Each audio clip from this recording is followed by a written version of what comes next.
నా పేరు భూపతి శ్రావణి అండి. మాది అవనిగడ్డ మండలం రామకోటిపురం గ్రామం. మా నాన్న పేరు భూపతి శ్రీనివాసరావు. ఆయన వ్యవసాయం చేస్తూ ఉంటారు. ఏపీ మెగా డిఎస్సి 2025లో నాకు కృష్ణా జిల్లా 22వ ర్యాంక్ రావడం నాకు చాలా సంతోషంగా ఉంది. గత 6 సంవత్సరాల నుంచి ఎలాంటి నోటిఫికేషన్ రాకపోవడం వల్ల ఇంట్లోనే ఖాళీగా ఉండవలసి వచ్చింది. ఎప్పుడైతే కూటమి ప్రభుత్వం గెలిచింది, నారా లోకేష్ గారు భారీ ఎత్తున నోటిఫికేషన్ రిలీజ్ చేయడం వల్ల మేము చాలా సంతోషంగా ఫీల్ అయ్యాము. గత 6 సంవత్సరాల నుంచి ఎలాంటి నోటిఫికేషన్ లేదు. ఇంట్లో ఖాళీగా ఉన్నాం, ఏం చేయలేదు. ప్రిపేర్ అవ్వడానికి కూడా ఎలాంటి హోప్ లేదు, నోటిఫికేషన్ లేదని చెప్పి వీళ్ళు ఎప్పుడైతే గెలిచి ఫస్ట్ సంతకం డిఎస్సి మీద పెడతారు అని చెప్పారో అప్పుడు మేమందరం చాలా సంతోషంగా ఫీల్ అయ్యాము. వాళ్ళు ఎలా అయితే చెప్పారో వాళ్ళు అలానే నారా లోకేష్ గారు ఫస్ట్ సంతకం డిఎస్సి మీద చేశారు. అలాగే నోటిఫికేషన్ ఇచ్చారు, వెంటనే అన్ని ప్రాసెస్ చేశారు. ఇప్పుడు వెరిఫికేషన్ కోసం వెయిట్ చేస్తున్నామండి. ఈరోజు దాంట్లో మీకు 22వ ర్యాంక్ రావడం మీకు ఎలా అనిపిస్తుంది? చాలా సంతోషంగా ఉందండి. టాప్ 100లో ఉంటాను అనుకున్నాను. 22వ ర్యాంక్ రావడం చాలా హ్యాపీగా ఉంది.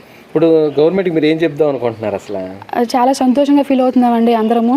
కేవలం నారా చంద్రబాబు నాయుడు గారి వల్ల, నారా లోకేష్ గారి వల్ల ఇది భారీ ఎత్తున నోటిఫికేషన్ అనేది వచ్చింది. గత 6 సంవత్సరాల నుంచి మేము ఎలాంటి నోటిఫికేషన్ మేము చూడలేదు. వీళ్ళు గవర్నమెంట్లోకి రాగానే వీళ్ళు ఫస్ట్ సంతకం దీని మీద చేయడం వల్ల మేము చాలా హ్యాపీగా ఫీల్ అయ్యాము. టీడీపీ గవర్నమెంట్ ఉన్నప్పుడే డిఎస్సి లాస్ట్ నోటిఫికేషన్ 2018లో, మళ్ళీ తర్వాత ఎలాంటి నోటిఫికేషన్ లేదు. మళ్ళీ వాళ్ళు వచ్చాకే మళ్ళీ 2024లో మళ్ళీ డిఎస్సి నోటిఫికేషన్ ఇచ్చారు. మళ్ళీ ప్రతి సంవత్సరం ఇస్తారు అంటే చాలా మంది హ్యాపీగా ఫీల్ అవుతారు. నేను కూడా చాలా హ్యాపీగా ఫీల్ అవుతున్నాను. బాగా సంతోషంగా ఉంది సార్.